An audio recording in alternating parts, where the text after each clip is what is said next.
नमस्कार दोस्तों, मैं हूं डॉक्टर सूरज भान और इस वीडियो में हम लोग बात करेंगे स्लीप प्रॉब्लम्स यानी कि इंसोम्निया के बारे में, जिससे कभी ना कभी आप, हम और हमारे आसपास के लोग प्रभावित हुए ही होंगे।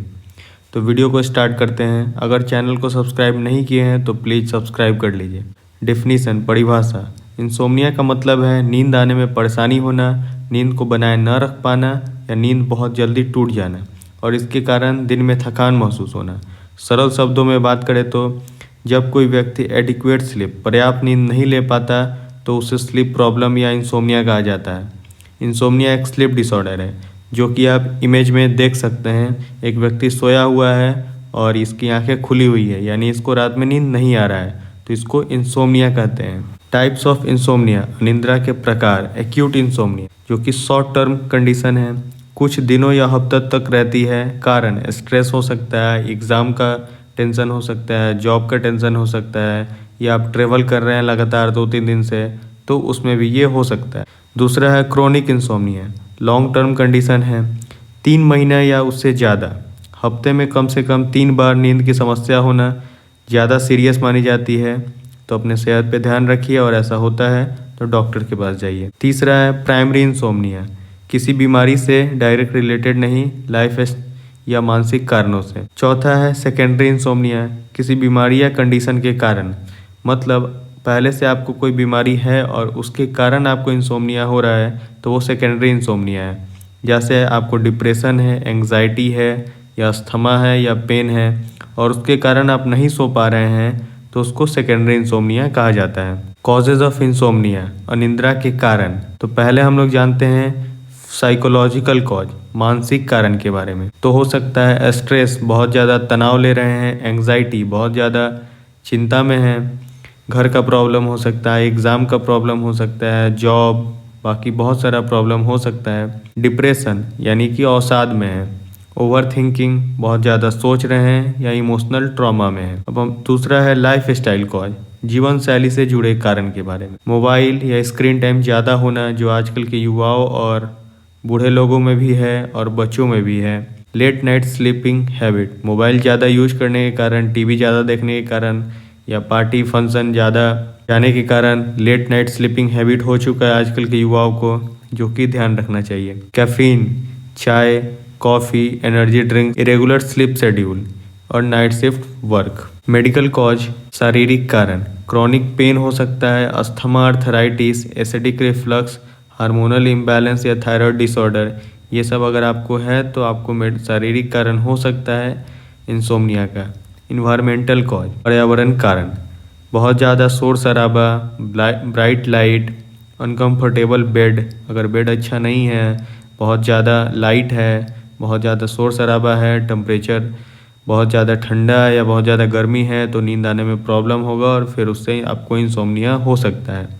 Substance related cause, alcohol, smoking, कुछ मेडिसिन जैसे स्टेरॉइड्स, अगर आप अल्कोहल पीते हैं, स्मोकिंग करते हैं तो आपको स्लीप रिलेटेड प्रॉब्लम हो सकता है। साइन ऑफ इंसोम्निया, लक्षण जो बाहर से दिखे, बार बार करवट बदलना, बिस्तर पर लेटे रहना पर नींद ना आना, रात में बार बार उठना, सुबह बहुत जल्दी नींद खुल जाना, दिन में चिड़चिड़ापन। सिम्टम्स ऑफ इंसोम्निया, अनुभव किए जाने वाले लक्षण, डे टाइम फैटिग, दिन भर थकान होना, लेक ऑफ कंसंट्रेशन, ध्यान ना लगना, headache, mood swings, memory problem, low energy, performance गिरना। डायग्नोसिस ऑफ इंसोम्निया, जांच, निदान। क्लिनिकल हिस्ट्री, डॉक्टर पूछते हैं सोने का समय, नींद आने में कितना समय लगता है, रात में कितनी बार नींद टूटती है।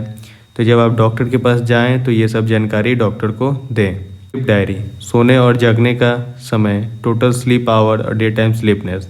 मेडिकल टेस्ट, अगर ज़रूरी हो तो ब्लड टेस्ट जिसमें थायराइड या एनीमिया। सोनोग्राफी, स्लीप स्टडी, बहुत ही सीवियर केस में ये किया जाता है। मैनेजमेंट, ट्रीटमेंट ऑफ इंसोम्निया, अनिद्रा का इलाज।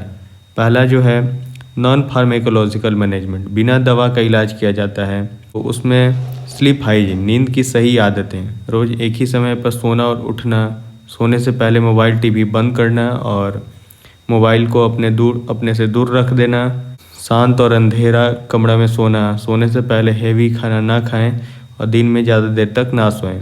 आप दिन में ज़्यादा देर तक सोइएगा तो रात को आपको नींद आएगा नहीं और आपको लगेगा कि आपको नींद का प्रॉब्लम हो गया, लेकिन वो नींद का प्रॉब्लम नहीं है।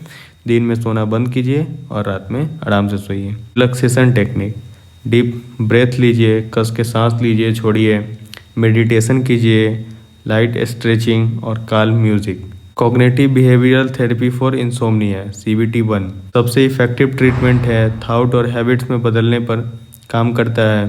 लॉन्ग टर्म बेनिफिट, आगे अगर आप इसको कॉग्निटिव बिहेवियर थेरेपी से अगर आप ट्रीटमेंट कराते हैं तो आपको आगे बहुत ही फ़ायदा होगा। फार्माकोलॉजिकल मैनेजमेंट, दवाइयों द्वारा इलाज, सिर्फ डॉक्टर की सलाह से ही दवाई लें। Sleeping pills short term use के लिए आप यूज कर सकते हैं, लॉन्ग टर्म में नहीं यूज किया जाता है, डॉक्टर भी प्रिस्क्राइब नहीं करेंगे।